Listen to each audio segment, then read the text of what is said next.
So it's been a while since I made an update here. We've been really busy on the farm lately, so I haven't had much time to make videos.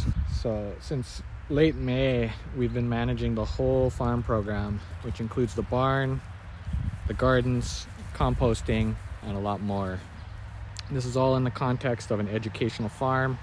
It was designed to give kids an amazing hands-on learning experience. But yeah, it's a huge job and it's a lot of work, but it's a lot of fun and very rewarding. But we're trying to manage the farm in a coherent and interconnected kind of way. It's interesting to think about how the system works as a whole. So I just wanted to make a video going over all the different areas of the farm and talk about some of the work that we're doing. Okay, so now I'm out in our big pasture here. It's about 13 acres. So all the animals are in the barn all winter, and all that manure kind of collects through the winter, and then in the spring we do a big push to unload all of that and bring it out here and pile it into these windrows where it can break down. You know, some of the older ones are over there, and they're already broken down into this nice rich soil full of worms and nutrients. So that gets taken out and brought to the gardens. But what I wanted to show you down here in the pasture are some of our animals that are grazing. All of our animals are being frequently moved to fresh areas. We're using portable electric fencing, lightweight shelters. We're moving them around so that they're getting fresh grass. The sheep are being moved every other day. The pigs and the chickens are being moved about once a week or two. So not as frequently as the sheep. The sheep need fresh pasture every other day, and they're really cute. And we love the sheep a lot. You can see they just poop all over, and they're grazing things down. And we usually wait for, you know, about a third of it trampled, a third of it grazed down, and a third left standing before moving them. And yeah, that's been about every 2 days. And then once we rotate them through to the next area, we come and we mow everything flat. Then we swing over here. You can see our laying hens. This is our older flock of laying hens, and their portable coop, which is not a lightweight shelter, but it's very easy to move with the tractor. And we try and give them a nice area with like a tree, or in this case, a tree and some tractor implements. You know, these chickens are extremely happy, very productive, and you know, we're getting about 150 eggs every single day between this flock and our younger flock, which is on the other side of the pasture. So the meat birds are over there in their own lightweight portable shelters. You know, they just get scooted forward onto a nice fresh area of grass. But the meat birds will be harvested next week, and the oldest campers are going to help. So we're going to have kids involved in the process of slaughtering chickens and processing them into, you know, what we would buy at the grocery store, basically. It's a really, really powerful experience, possibly the most powerful experience that happens here. It's a really profound impact on people's lives to be involved in the process of taking another creature's life in order to sustain our own. You know, it really gives you a deep sense of where your food comes from. So our pigs are in here. So there's 10 of them. They're getting pretty big, but they're really friendly, and they're just getting big, and they're really strong. So it's great to see. You know, we love our piggies. We treat them very well. That being said, they will be harvested in the fall. So we try not to get too attached, I guess, but we still treat them with respect and love and kindness and everything. I really like them. I think they're really cool. And I also am really interested in sort of how their impact on the pasture works. You know, there's kind of a lot of variables, like how long are they in this area, you know, how frequently they're rotated to new areas, and then the interval of, you know, when they return to an area. You know, you can see that they really dug around looking for grubs over here.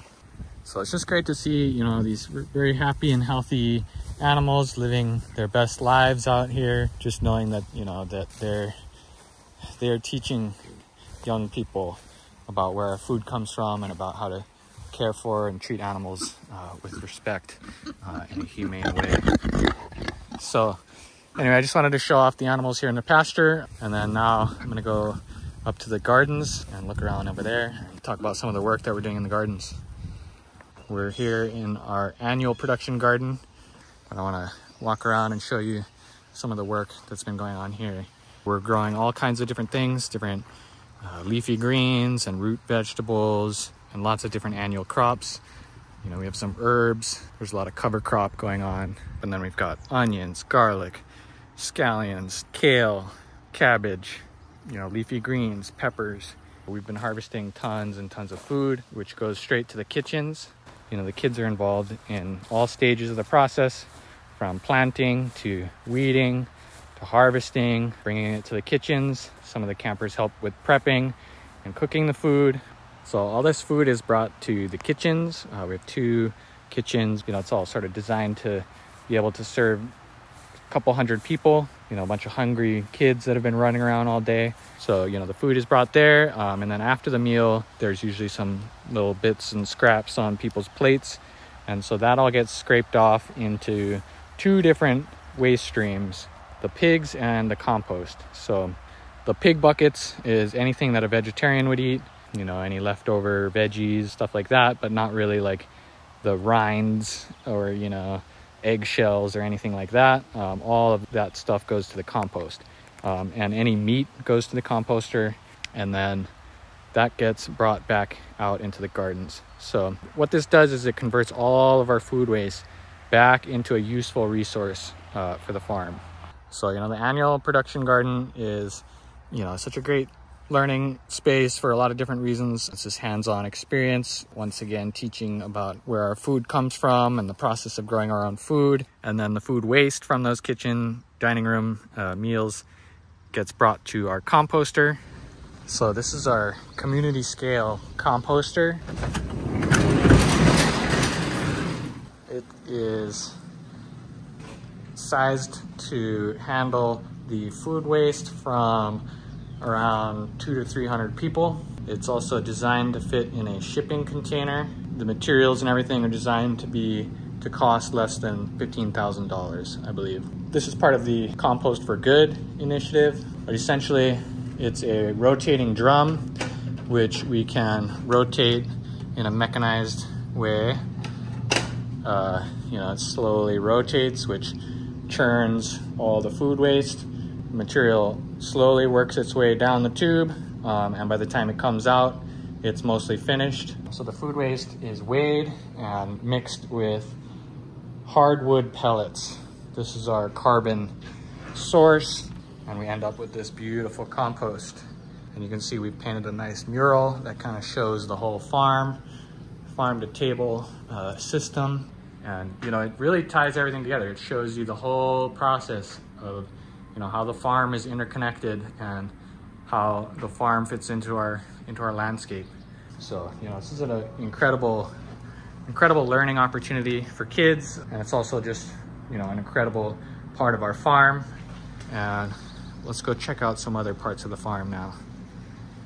Okay, so I've talked about the barn and the animals, livestock, you know, out in the pastures and the grazing, and then I've talked about the annual production gardens where we grow a lot of our food and how that moves to the kitchens and then to the composter and then back out into the gardens. But now I'm going to talk about a different aspect of our farm, more of the perennial gardens and agroforestry. You know, and this is something that I've been very interested in and hoping to further develop. So I'm here in the sugar bush. Most of these older trees are somewhere around 130, 140 years old. And there are a few sort of rare legacy trees that are even older than that. So the sugar bush is around 40 acres, and about a third of that we tap using buckets. Another third of that is tapped using the tubing, you know, vacuum tubing systems. And then the last third, roughly, is untapped. So the sugaring is primarily a early spring activity. You know, there's usually snow on the ground. Temperatures are below freezing at night and above freezing during the day. That's when the sap flows, and we tap, you know, around 500 trees with buckets, and then we're hand collecting into a collection tank, and that gets sent down to the sugar shack where we boil it. But this process, you know, it's only a few weeks, but the management is year round. You know, we're in here, we're thinning, and we're also cutting and splitting and stacking wood. And the wood will feed the evaporators to evaporate the sap into maple syrup, and we need a lot of wood. So that's the sugaring.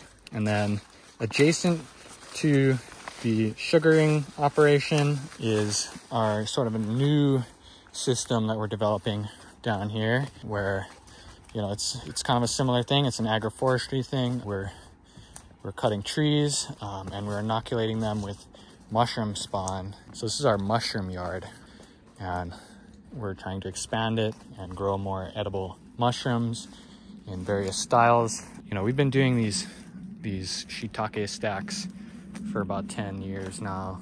And usually we only do like 1 or 2 stacks every few years. It's been a pretty small scale, but we're sort of upping our game here. And we're trying to develop a bigger, you know, larger scale mushroom growing operation. So you can see we've got various styles of mushroom logs. We've got several different species, mostly shiitake, but then we're also doing lion's mane and oyster mushrooms, wine caps. I don't see too many right now. We haven't had enough rain, I think, but earlier this season there were several flushes after a good rain, you know, where mushrooms erupted all over. So all this material we harvested from, you know, right up there. It's a lot of sugar maple, hop hornbeam. You know, it's a really low impact, sustainable way to produce food. So hopefully, you know, we're gonna keep expanding this and kind of create this whole mushroom laying yard throughout this area. Okay, so now I want to talk about some of our other perennial gardens and agroforestry projects. This is the forest garden. This was started about 8 years ago. Before that, this whole area in front of us was a pasture. This was where we had goats and sheep and other livestock. What we decided is that this whole area would become a forest garden, full of edible and medicinal and useful plants, native plants, densely planted into a layered polyculture with trees, shrubs, ground covers, most of which is edible in some way. And we currently are growing over 250 species and varieties of edible plants from 61 different plant families. So it's an incredibly diverse garden. You know, it's providing food not only for humans, but for wildlife as well. And, you know, this is demonstrating a lot of different ideas. But basically the idea that our agriculture that supports humans and sustains humans can also sustain wildlife. It doesn't have to be either or. You know, we built this little pond here. It's just sort of an artificial body of water using a liner, but tried to make it look as natural as possible. And then all the water in here has just come from rainfall or snow melt. And basically all the wildlife, all these frogs and plants kind of just arrived on their own. There's all kinds of aquatic insects and salamanders, different species of frogs, you know, and this attracts things like dragonflies and, you know, all kinds of wildlife that's sort of balancing out the system, the kinds of things that other farmers are just trying to exclude from their systems.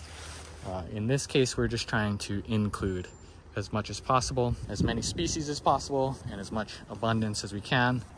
But it's really just, you know, a different form of agriculture, a different way of thinking about agriculture.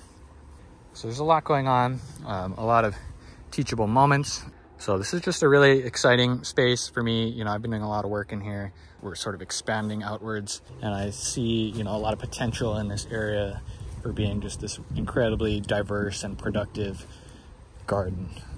So this is the forest garden, long-term project, and I'll definitely make some more updates on this one. But I want to go show you some of our other perennial gardens. Okay, so the last area that I want to show off for now is another perennial garden that we call the children's garden. You know, slightly different compared to the forest garden. It's more of a linear, you know, design with rectangular raised beds. The paths are all very nice. It's very manicured looking, or at least, you know, more so than the forest garden.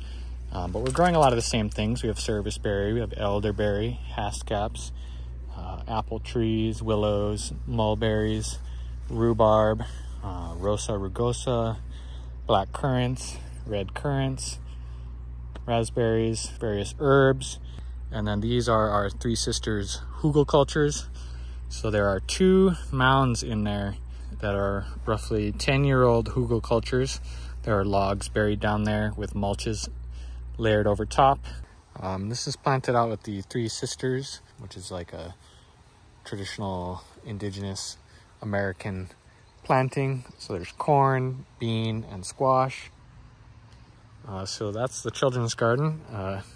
You know, it's a fun part of the farm. And, you know, that's kind of it for the tour. I just wanted to show off the farm. So if anyone has any ideas of, you know, how we can better connect these different areas of the farm and, you know, demonstrate and teach kids the value of growing their own food, feel free to let me know. So anyway, hope you enjoyed the video, and I'll try and make some more videos sometime soon. Have a good one.